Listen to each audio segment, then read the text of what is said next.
Hi friends, welcome back to Viji school cooking. எல்லோரும் எப்படி இருக்கீங்க? சேஃபாக இருக்கீங்களா?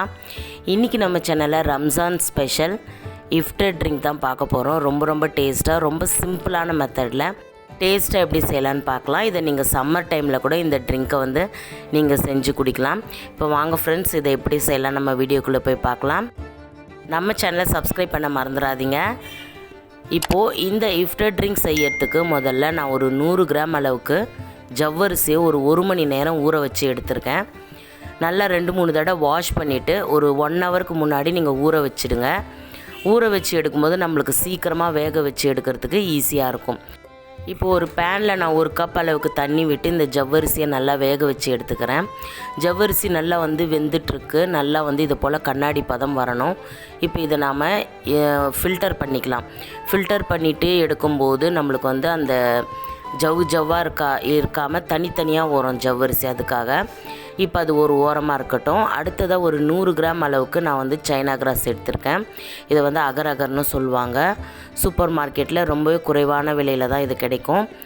இது இருந்ததுன்னா நீங்கள் இதை 100 கிராம் அளவுக்கு இது போல் சின்ன சின்ன பீசஸாக கட் பண்ணி போட்டுட்டு கூடவே 1 கப் அளவுக்கு தண்ணி விட்டு இதையும் நல்லா கொதிக்க வச்சு இது நல்லா கரையணும். கரைஞ்சி தண்ணி மாதிரி வரணும். அப்போ நீங்கள் ஸ்டவ் ஆஃப் பண்ணிவிடுங்க. இப்போ இதை நாம் வேக வச்சு எடுக்கலாம். இந்த ஸ்ட்ரிப்ஸ் நல்லா கரையணும். கரைஞ்சி நம்மளுக்கு தண்ணி மாதிரி கிடைக்கும்போது நம்ம அடுத்த ஸ்டெப் என்னன்னு பார்க்கலாம். இந்த இஃப்டர் ட்ரிங்க் பார்த்திங்கன்னா நம்ம முஸ்லீம் நண்பர்கள் நோன்பு டைமில் கண்டிப்பாக இதை குடிச்சிட்டு தான் அவங்களுடைய நோன்பை ஃபினிஷ் பண்ணுவாங்க.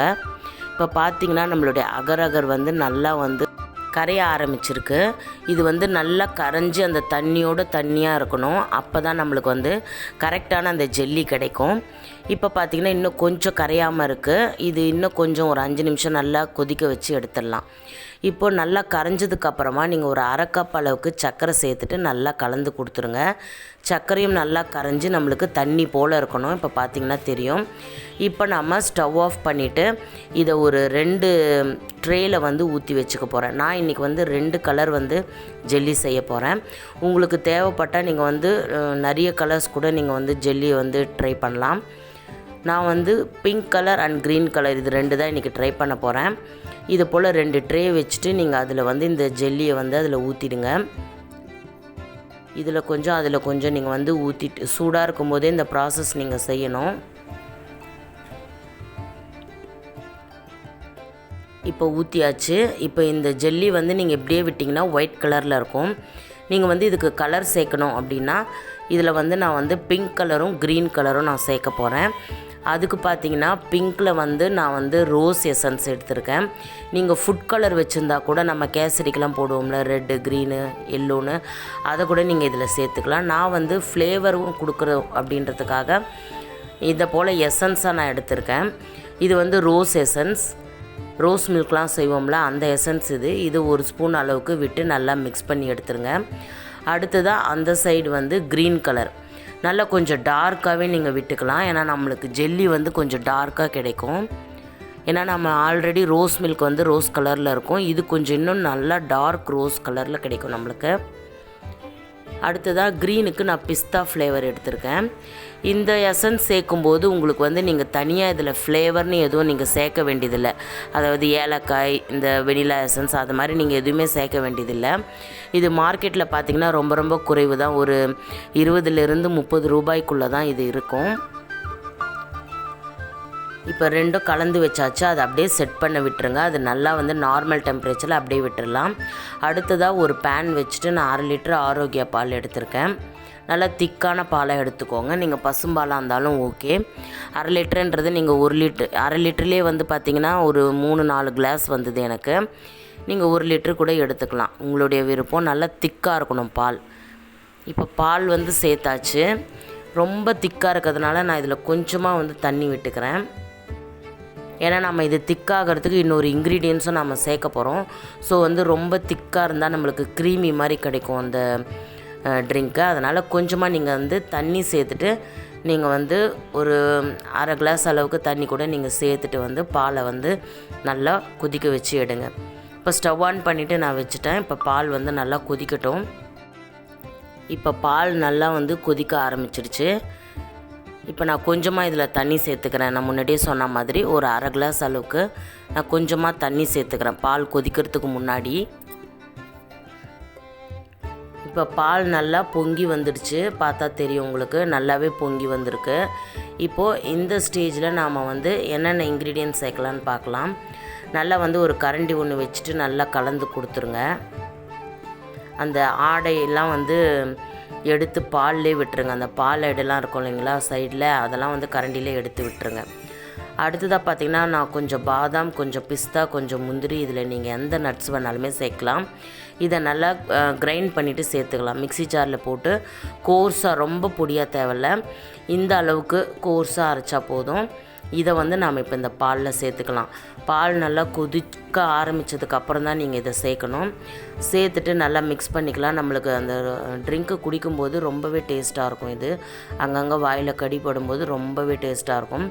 அதனால் கொஞ்சமாக நீங்கள் கொரகொரப்பாக அரைச்சி எடுத்துக்கோங்க. கரண்டி வச்சுட்டு நல்லா நம்ம கலந்து கொடுத்துடலாம். அந்த சைடில் இருக்கிற ஏடெல்லாம் நல்லா எடுத்து விட்டுடலாம். இப்போ பால் கொஞ்சம் திக்காகிருக்கு பாருங்கள், முன்னாடி விட்டதை விட இப்போ கொஞ்சமாக திக்காகிருக்கு. இப்போ இந்த ஸ்டேஜில் நம்ம சர்க்கரை சேர்த்துக்கலாம். நான் ஒரு அரை கப் அளவுக்கு சர்க்கரை சேர்த்துருக்கேன். ஏன்னா ஆல்ரெடி நம்ம ஜெல்லியில் சர்க்கரை சேர்த்துருக்கோம். ரொம்ப ஸ்வீட்டாக இருந்தால் திகட்ட ஆரம்பிச்சிடும். அதனால் நீங்கள் ஃபஸ்ட்டு ஒரு அரை கப் அளவுக்கு சேர்த்துக்கோங்க. நீங்கள் ட்ரிங்க்கு குடித்ததுக்கப்புறம் உங்களுக்கு சர்க்கரை பத்தலைனா கூட நாம் சேர்த்துக்கலாம். இப்போ நல்லா கலந்து கொடுத்துருங்க. இப்போ இந்த பாதாம், முந்திரி பருப்பு இதெல்லாம் போட்டோம் இல்லைங்களா, அதெல்லாம் நல்லா கொஞ்சம் வெந்து வந்திருக்கும். நல்லாவே கொஞ்சம் பால் சுண்டி இருக்குது. நல்லா கரண்டி வச்சுட்டு இதை போல் நல்லா கலந்து கொடுத்துட்டே இருந்திங்கன்னா, நீங்கள் அந்த சைடில் இருக்கிற பாலாடையெல்லாம் எடுத்து விட்டுட்டே இருந்திங்கன்னா நம்மளுக்கு ஒரு சூப்பரான ஒரு திக்காக கொஞ்சம் கிடைக்கும். அவ்வளோதான். இப்போ இது இன்னும் கொஞ்சம் நம்ம திக்காகிறதுக்கு நான் கொஞ்சமாக கஸ்டர்ட் பவுடர் சேர்க்க போகிறேன். அதுக்கு 1 ஸ்பூன் அளவுக்கு கஸ்டர்ட் பவுடர் எடுத்துக்கலாம். கஸ்டர்ட் பவுடர் வீட்டிலே எப்படி செய்யணும் ஆல்ரெடி நான் வீடியோ போஸ்ட் பண்ணியிருக்கேன். அதனுடைய லிங்க் கீழே டிஸ்கிரிப்ஷன் பாக்ஸில் கொடுக்குறேன், செக் பண்ணி பாருங்கள். ரொம்ப சிம்பிள் தான். ஒரு 3 இன்க்ரீடியன்ட்ஸ் வச்சு நம்ம இந்த கஸ்டர்ட் பவுடர் வீட்டிலே ரெடி பண்ணலாம். அதை ஒரு 2 ஸ்பூன் பாலில் நல்லா கரைச்சிட்டு இந்த பாலில் நம்ம சேர்த்துக்கலாம். கொதிச்சிட்ருக்கிற அந்த பாலில் சேர்த்துடலாம். இது என்ன பண்ணணுன்னு பார்த்திங்கன்னா, நம்மளுடைய அந்த பாலை இன்னும் கொஞ்சம் திக்காகும், ஒரு க்ரீமியாக ஆகும். நம்மளுக்கு குடிக்கிறதுக்கும் ரொம்ப டேஸ்ட்டாக இருக்கும். அடுத்ததான் நான் பார்த்திங்கன்னா பாதாம், பிஸ்தா நல்லா பொடியாக கட் பண்ணி வச்சுருக்கேன். அதையும் இதில் சேர்த்துக்கலாம். இது போல் நட்ஸுங்க நீங்கள் நிறைய சேர்க்கும் போது நம்மளுக்கு இந்த ட்ரிங்க்கை குடிக்கும்போது அங்கங்கே வாயில் கடிப்படும் போது ரொம்பவே டேஸ்ட்டாக இருக்கும். ஆல்ரெடி அரைச்சி போட்டிருக்கோம், மறுபடியும் ஏன் போடணும் அப்படின்னு நினைக்கிறவங்க இந்த ஸ்டெப்பை ஸ்கிப் பண்ணிவிடுங்க. நான் கொஞ்சம் ரிச்சாக இருக்கணும் அப்படின்றதுக்காக நான் சேர்த்துருக்கேன். பார்க்குறதுக்கும் அங்கங்கே நம்மளுக்கு அந்த பருப்புலாம் நல்லா தெரியும். இப்போ நல்லா கொதிச்சிருச்சு. இதை நீங்கள் ஸ்டவ் ஆஃப் பண்ணிவிட்டு ஃப்ரிட்ஜில் வச்சுருங்க. ஃப்ரிட்ஜில் வச்சு நல்லா சில்லுன்னு எடுக்கணும். நான் நல்லா ஃப்ரிட்ஜில் செட் பண்ணி வச்சிட்றேன். அடுத்ததாக பார்த்திங்கன்னா நம்மளுடைய ஜெல்லி சூப்பராக செட் ஆகியிருக்கு. இதை ஒரு கத்தி ஒன்று வச்சுட்டு சின்ன சின்ன பீசஸாக நீங்கள் கட் பண்ணி எடுத்துக்கணும். பார்த்திங்கன்னா தெரியும், சூப்பராக இருக்குது பாருங்கள். நீங்கள் இப்படியே குழந்தைங்களுக்கு கொடுக்கலாம், அவங்க விரும்பி சாப்பிடுவாங்க. இதை நீங்கள் இன்னும் இஃப்டர் ட்ரிங்க்கில் போட்டு சாப்பிட்டிங்கன்னா இன்னும் டேஸ்ட்டாக இருக்கும். இதுதான் மெயினாக அவங்க போடுவாங்க அந்த இஃப்டர் ட்ரிங்க்கில். கண்டிப்பாக இந்த ஜெல்லி கண்டிப்பாக அதில் போட்டே ஆகணும். அடுத்ததாக பார்த்திங்கன்னா இப்போ நம்மளுடைய பால் ஃப்ரிட்ஜில் நான் ஒரு 1 ஹவர் வச்சு எடுத்துருக்கேன். நல்லா சில்லுன்னு கூலிங்காக ஆகிடுச்சு. நீங்கள் சூடாக இருக்கும்போது இந்த ஜெல்லியை நீங்கள் அதில் சேர்த்திங்கன்னா அதில் இருக்கிற கலர்லாம் கரைஞ்சி போயிடும். கலர்லாம் போயிட்டு வெளுப்பாயிடும் ஒரு மாதிரி. அந்த மிஸ்டேக் நான் ஆல்ரெடி செஞ்சுருக்கேன், அதனால் உங்ககிட்ட சொல்கிறேன்.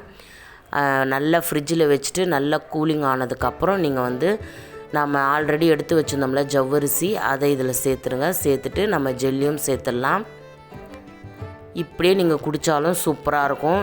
நீங்கள் இதில் கொஞ்சம் கலர் சேர்க்கணும், நான் ரோஸ் மில்க் ஃப்ளேவரில் செய்ய, அதனால் கொஞ்சமாக ரோஸ் மில்க் எசன்ஸ் இதில் ஆட் பண்ணிவிட்டு நம்ம மிக்ஸ் பண்ணிடலாம்.